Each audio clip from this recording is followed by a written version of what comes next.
नमस्कार, बहुत स्वागत है आपका। आप देख रहे हैं द न्यूज, आपके साथ मैं सृष्टि मिश्रा। बड़ी खबर सामने आ रही है। एक बार फिर से कपिल सिब्बल ने अब अधिवक्ता बतौर न्यायपालिका पर बहुत बड़े सवाल खड़े कर दिए। ब्रेकिंग न्यूज इस वक्त की।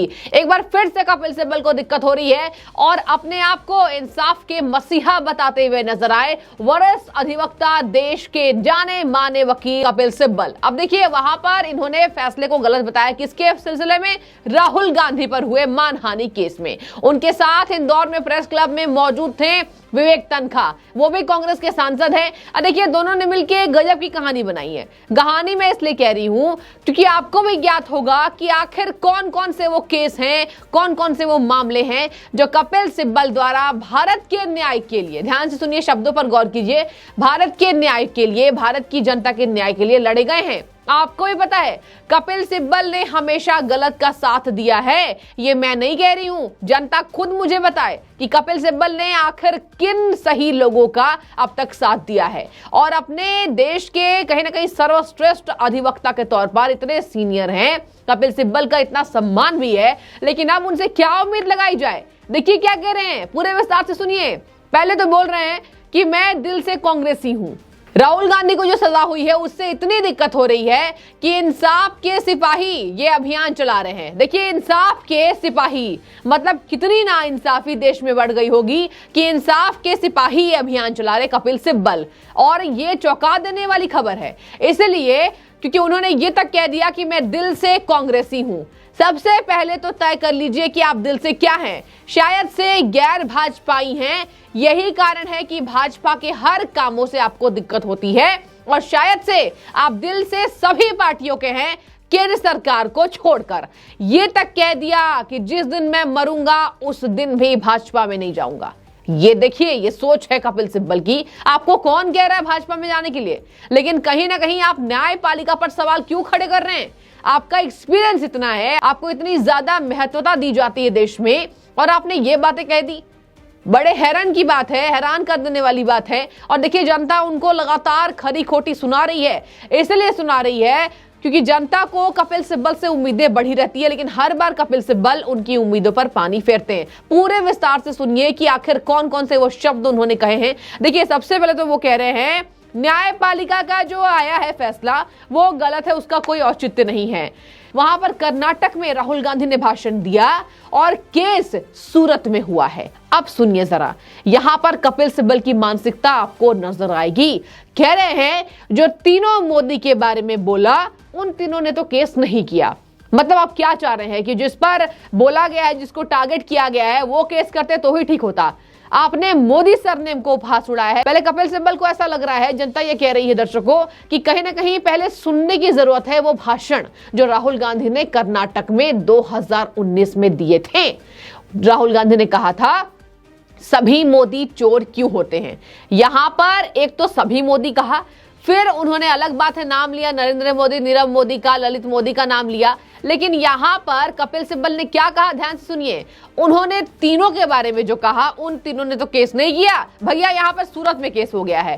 कपिल सिब्बल की मानसिकता पर जनता को शर्म आ रही है और जनता यह कह रही है कि हमें कहीं ना कहीं हैरानी है कि देश कहां जा रहा है, देश गर्त में जा रहा है। ऐसे वरिष्ठ अधिवक्ता होते हुए वो अगर ऐसा बोलेंगे कि गलत फैसला हुआ है। अब देखिए, और एक पलटवार उन्होंने अब न्यायपालिका पर कर दिया है, सूरत के कोर्ट पर कर दिया है। उन्होंने क्या कहा सुनिए।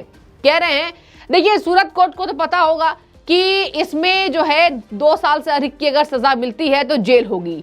अब ऐसी सजा क्यों मिली? ऐसी सजा इसलिए मिली है क्योंकि आपको न्यायपालिका में सवाल उठाने का मौका मिले। यह जनता कह रही है, कपिल सिब्बल को फटकार लगा रही है। और कपिल सिब्बल के बोल दिन प्रतिदिन बढ़ते ही जा रहे हैं। विरोधाभास इतना, केंद्र सरकार से नफरत इतनी कि लगातार वो जाहिर हो रही है बातें। उनके साथ देखिए, कांग्रेस के सांसद विवेक तनखा भी मौजूद थे। विवेक तनखा ने भी सरकार पर पलटवार किया। देखिए, विवेक तनखा ने तो ये तक कह दिया कि अगर मैं और सिब्बल साहब होते, मतलब मैं और कपिल सिब्बल होते, तो हम न्यायिक सत्र से नहीं गुजरते। कांग्रेस सांसद के जो वकील हैं, पूर्व सांसद, अब तो सांसद ही चली गई, राहुल गांधी की बात कर रही हूं, देखिए उन्होंने कहा कि राहुल गांधी के जो वकील हैं वो कहीं ना कहीं पुराने वकील हैं। अब पुराने वकील होने के नाते उन्होंने एक एक प्रक्रिया को फॉलो किया, इससे भी दिक्कत हो रही है विवेक तन्खा को और कपिल सिब्बल को। यहां पे कॉन्फिडेंस देखिए और ये देखिए कि देश में ये लोग क्या चाहते हैं। इनकी सत्ता रहे तो सब अच्छा, और अगर इनकी सत्ता चली गई तो मिर्ची लग रही है। इनकी बातें आज जनता नहीं सुन रही तो मिर्ची लग रही है। उन्होंने ये तक कह दिया कि मैं और सिब्बल साहब होते तो हम लोग कहीं ना कहीं सीधे और साफ तौर पर हम सब सर्वोच्च न्यायालय जाते। ये कहा है विवेक तन्खा ने, जो प्रेस क्लब में इंदौर के कपिल सिब्बल के साथ मौजूद नजर आ रहे हैं। आप तस्वीरें देख सकते हैं। अब देखिए मैं आपको आती हूं कपिल सिब्बल पर। कपिल सिब्बल तो भैया दिल से कांग्रेसी हैं, नहीं सुन सकते कांग्रेस के बारे में। कभी समाजवादी पार्टी को ज्वाइन करते हैं, 22 में कांग्रेस पार्टी को झटका दिया था इन्होंने, आपने भी देखा होगा, सनसनीखेज खबर सामने आई थी इसलिए क्योंकि कांग्रेस का दामन छोड़ दिया था। अब देखिए कभी समाजवादी की तरफ से नामांकन भरते हैं राज्यसभा के लिए, कभी बोलते हैं कि मैं तो दिल से भैया कांग्रेसी हूं। तो पहले तय कर लें कि आप दिल से क्या है। आप वरिष्ठ अधिवक्ता हैं, सबसे पहले तो आपको ये सोचने की जरूरत है। अब देखिए यहां पर कह रहे हैं कपिल सिब्बल, मोदी जी तो बैकवर्ड भी नहीं है, क्यों केस हुआ? मोदी जी तो बैकवर्ड भी नहीं है, आखिर इतनी मिर्ची क्यों लगी? इसके साथ आपको बता दें उन्होंने यहीं पे नहीं रुक रहे कपिल सिब्बल, आगे उन्होंने ये भी कहा ये मुकदमा क्यों हुआ। मतलब देखिए ये मुकदमा इतना गलत हुआ है, राहुल गांधी तो बेचारे हैं, बेबस हैं, लाचार हैं, उन्होंने तो कोई गलत बातें कही ही नहीं थी, उन्होंने तो मोदी समाज को लेकर कोई गलत टिप्पणी की ही नहीं थी।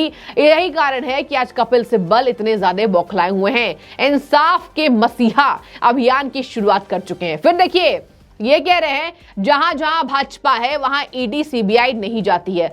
फिर से न्यायपालिका पर कब्जा हो रहा है, फिर से देश की आजादी छिन चुकी है, देश 2 टुकड़ों में विभाजित हो चुका है। ये कहा है कपिल सिब्बल ने। अब देखिए कपिल सिब्बल ही देश को कहीं ना कहीं स्वतंत्र नहीं मान रहे हैं और ये सोच रहे हैं कि देश तो है वो बट गया है। आगे उन्होंने ये कहा अदालतों को क्या हो रहा है। देखिए कितनी चिंता है उन्हें कि अदालत को क्या हो रहा है। कहीं भी आपने देखा होगा कपिल सिब्बल हमेशा गलत लोगों का साथ ही दिया है उन्होंने, और यही उनकी हिस्ट्री रही है। मैं चाहूंगी आप बताइए कि आखिर उनकी हिस्ट्री क्या रही है। कितने न्याय के मसीहा वो हैं जो वो कह रहे हैं इंसाफ के सिपाही अपने आप को कह रहे हैं और अभियान चला रहे हैं। और देखिए उन्होंने ये भी कहा संविधान के अगर ढांचे गिर जाएंगे तो क्या होगा। ये पूछा गया जब उनसे कि राहुल गांधी के बारे में, तो कह रहे हैं कि राहुल गांधी कानूनी लड़ाई उनकी ठीक से नहीं लड़ी जा रही है। और तन्खा ने यह भी कह दिया कि राहुल गांधी के वकील वरिष्ठ हैं, हम दोनों होते तो सुप्रीम कोर्ट जाते। राहुल गांधी के वकील पारंपरिक शैली अपनाए बैठे हैं, जिसमें सत्र न्यायालय के बाद उच्च न्यायालय और फिर सर्वोच्च न्यायालय में याचिका दायर की जाती है।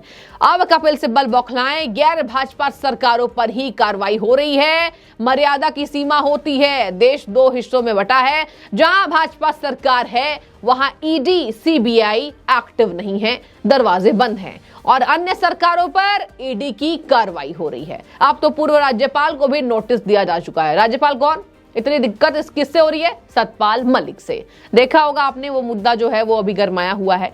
तो अब देखिए इन्होंने ये तक ऐलान कर दिया है कि मैं अब किसी पार्टी में शामिल नहीं होऊंगा। ये कहा है वरिष्ठ अधिवक्ता कपिल सिब्बल ने कि अब मैं किसी भी पार्टी को ज्वाइन नहीं करने वाला हूं। मैं 1 साल पहले कह चुका हूं अब किसी पार्टी में शामिल नहीं होऊंगा, अब मैं निर्दलीय ही ठीक हूं। और विवेक तन्खा ने यहां कपिल सिब्बल की तारीफ की कि कपिल सिब्बल विपक्ष को जोड़ने का काम बतौर निर्दलीय होकर कर रहे हैं। यहां पर दिल से कांग्रेसी हैं, पहले समाजवादी की तरफ से इस नामांकन भरते हैं, पर्चा भरते हैं, और अब कह रहे हैं न्यायालय पर कब्जा हो रहा है, गलत फैसला सुनाया गया। तो देखिए यहां पर बड़ी विडंबना है। कपिल सिब्बल चाहते क्या है पहले तो ये साफ करें। तो देखिए मैंने आपको पूरे विस्तार से समझा दिया है कि आखिर कपिल सिब्बल की दिली तमन्ना क्या है। राहुल गांधी पर जो केस हुआ है वो हट जाए, न्यायपालिका इनके हिसाब से चले, देश की संस्था इनके हिसाब से चले, और ईडी सीबीआई इनके हिसाब से चले। सरकारी एजेंसियां कपिल सिब्बल के हिसाब से चलनी चाहिए, तो जाकर देश अलग अलग हिस्सों में विभाजित नहीं होगा। तो आपकी जो भी राय है वो आप कमेंट करके बताइए, क्या लगता है